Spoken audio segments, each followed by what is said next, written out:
All right, everyone. So in today's episode, I'm going to give you my daily market recap. We're going to go over my trades from the morning. We'll look at the condition of the overall market. We got the S&P 500 up here. I'm currently sitting up over $30,000 on the day. So 28,000 yesterday plus 30,000 today. Now I'm up $58,000 on the week. It's Wednesday. So I knew I had to make up a little bit of ground because, of course, the market was closed on Monday. So the goal for the week, well, 80,000. That's $20,000, 4 days. But ideally, my weekly goal of 100 grand still stands. And now I'm well on track to hit that as long as we have some good trades on Thursday and Friday. And of course, I'm hoping that we do. So in today's episode, I'll break down for you the stocks I traded, why I got in them, why I thought they had the potential to go higher, and my entries and exits. All right, let's jump onto the screen share and start breaking it down. So there's the P&L today. Green on 3 out of 3 stocks, technically. Although JTAI, I'm basically I would consider this to be break even. I went red on it and then got back to flat. So that one wasn't so great, but did well on SINT and did well on OSRH. Okay, so when I sat down this morning, I pulled up the scans and I saw the leading gainer was SINT. So I was like, all right, SINT, I've traded this one before. I'm familiar with this stock. And, coming into, let's see, what was the timestamp here? So coming into about 6:30, it was, kind of hanging out right here around, I don't know, whatever this was, about 465. So I looked at the headline, SINT receives issuance of U.S. patent for silicon nitrate, Usually patents are not great headlines, to be honest. So I was sort of like, oh, it's a patent, I don't know. But at the same time, looking at the daily chart and just remembering that this is a stock that we've traded before. This was a move from $1.50 up to $8.60. In the past, we've had some big candles on it. It's been a few months since the last big one. So I was like, all right, we could probably work with this. Daily levels, I identified. First daily level was right here at 447, but we were already above that. Next one was 488, the high of this candle. Then looking to the left and up was 637. And this is following shadow theory, which is a style of technical analysis that I teach for members in the Warrior Pro curriculum. So then we look to the left and up to 860, and then this casts a shadow back. So then the next level, we've got to go back even higher up to the left and up. So anyways, we had a lot of room. And so I was like, all right, that's great. Float, 700,000 shares. Okay, so you've got a relatively low float stock here with news, and it's the leading percentage gainer. So it feels obvious.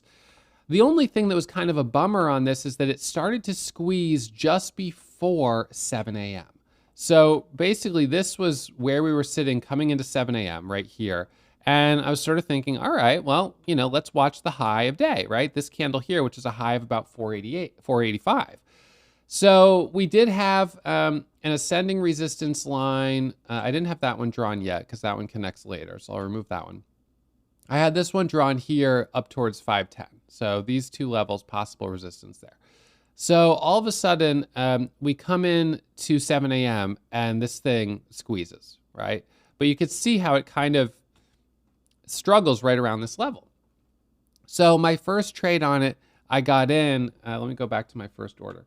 So I bought at $4.96.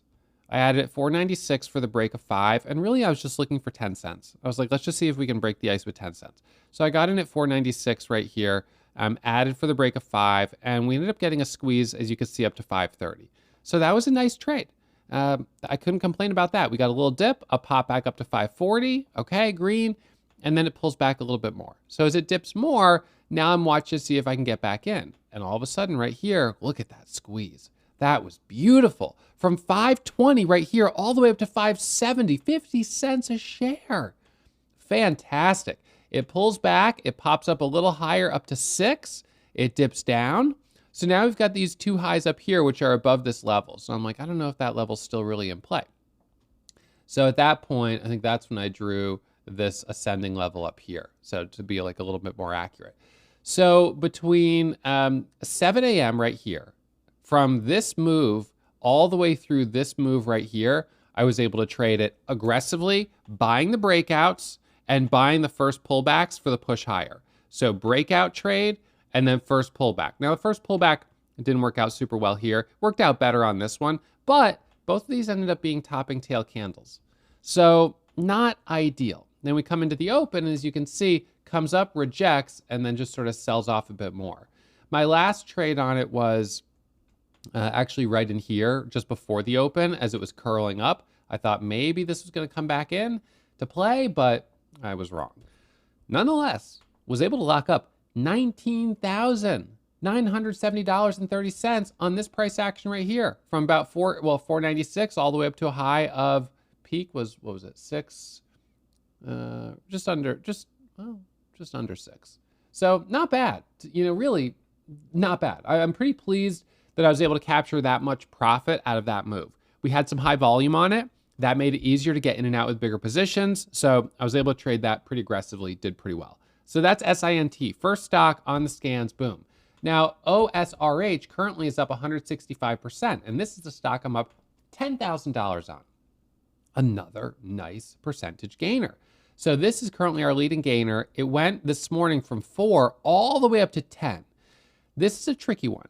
It was a special acquisition company, also known as a SPAC, which trades sideways at about $10 a share. And then it does the merger, and it ends up, which is often the case, the price drops. So you get the merger, the price ends up dropping, and then all of a sudden it rallies up, but there's no actual news to support the move.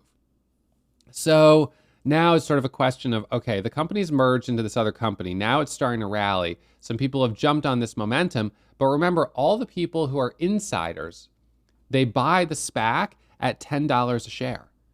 So look at how this morning it squeezed right up to 10 and then resistance. That's not surprising at all. So it ends up pulling all the way back to 4, popping up here, and pre-market as it squeezed right there, that candle I was able to trade. So let's jump on or zoom into this here. So the way I traded OSRH, and we probably have to pull up the 10-second chart, is I broke the ice on this at just about $6. So we ended up getting this squeeze here up to 640 right here, but I jumped on first at 6 right there to anticipate the squeeze up to the VWAP. Then it pulls back, and I got the second trade right here on the first pullback. So pretty much the same as the other two. Trading the breakout, which I got in a little higher on this one, and then buying that first pullback. So a couple of nice trades on it there. And then at the open, SINT faded, and this one halts up. It then halts up a second time, and then it drops, and then it halts up a third time, and then it drops and halts down. Then it squeezes back up and pulls back, and now we're coming up to 9. But to be honest, the price action, not super easy. So what was the issue with it? Well, one of the challenges, naturally, is the back-to-back halts. So coming into the open, it sort of popped, pulled back, and then all of a sudden goes from 480 to 580 and is halted up. So it halts up, but my problem with that halt up is look at the position of the 200 moving average, or sorry, the VWAP. We halted up right under VWAP here. That's typically not a great spot to halt. Halting right under VWAP is going to be resistance. It's probably going to open and fade. That's what I was concerned about. So when it resumed from the halt, I was waiting for it potentially to dump. It dips down here to 620, and then it rips up here to 7 and squeezes up to 720 and is halted. So I was like, gosh darn it, I missed it. All right, it is what it is. So now it's halted once and twice, both going up. I'm not going to chase it after the second halt. So it resumes, it flushes down, it looks like it's going to halt down, and then it rallies back up and halts up. All right, I missed that one too. I thought about doing the dip at the false halt, but I was concerned that if it did an actual halt, it would resume lower and would be a poor risk to reward on that trade. So I didn't take that trade. It halts up at 780. Then it resumes lower, flashes down, and then rips back up, consolidating here, looks like it's going to go, and then dumps into an instant halt down. Look at what we're doing again right here. Then it rallies back up, grinding, grinding, grinding, sideways. Nice breakout here. Grinding, grinding, grinding, a dump. So I didn't trade it past 9:30 opening bell. To be honest, I feel like the trades earlier were cleaner. And when I was looking at it earlier, when we were sort of first looking at this move, I was thinking, realistically, you look at the 5-minute chart, we actually had more volume right here than we had on this first move at the open. It was cleaner. There were no halts. It just squeezed from $5 to almost $7. And this move being interrupted by halts and just the whips was not as easy. Now, granted, this obviously ended up having a nice rally here and pushing higher, but those red candles are tricky. So the volume profile is decent. You've got high volume, green candles, which is great, but we just have to remember that insiders of the SPAC are in at 10. And if they decide they want to get out, we may see selling in this area up around 10. That's typically what happens with a SPAC.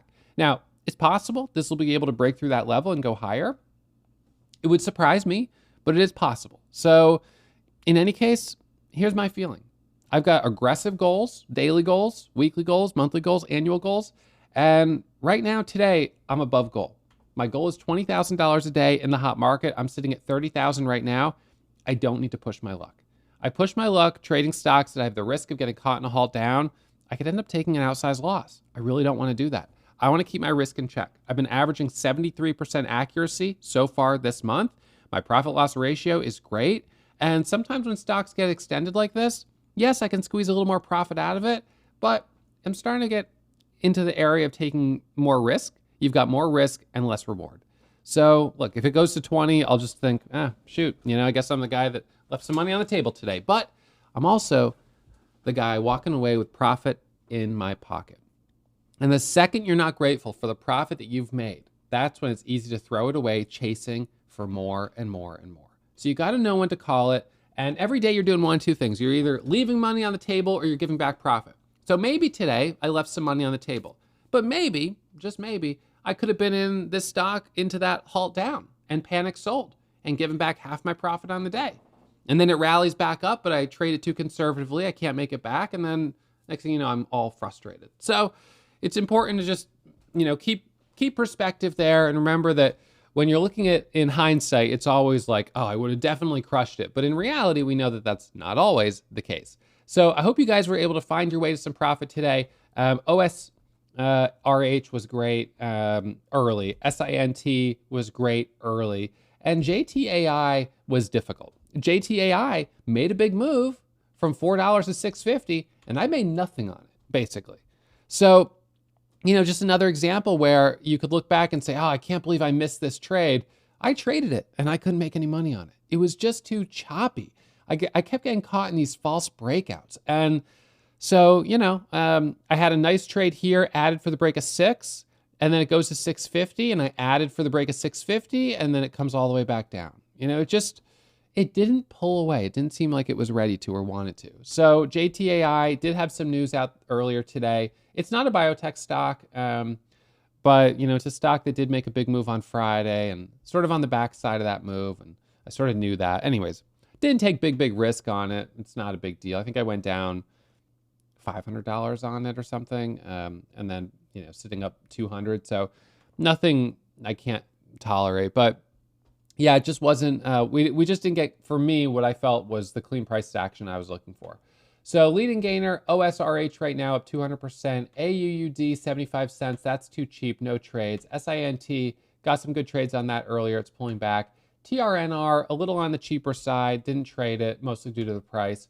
RSLS a little cheaper, didn't trade it. ATGL price is too high, doesn't have enough volume. JTAI, and then these ones just, So that's where we sit here today, and I hope you guys had a great day, and I will be back at it bright and early tomorrow morning, live streaming 7 a.m. for members at Warrior Trading. So I hope to see you guys in the chat room. Make sure you check out the link for the 2-week trial pinned to the top comments and in the top of the description. And if you do that 2-week trial for $20, I'll see you guys bright and early tomorrow morning, 7 a.m. All right, reminder as always, trading is risky. My results aren't typical, so please manage your risk, take it slow, and always practice in a simulator before putting real money on the line. I'll see you guys bright and early tomorrow morning.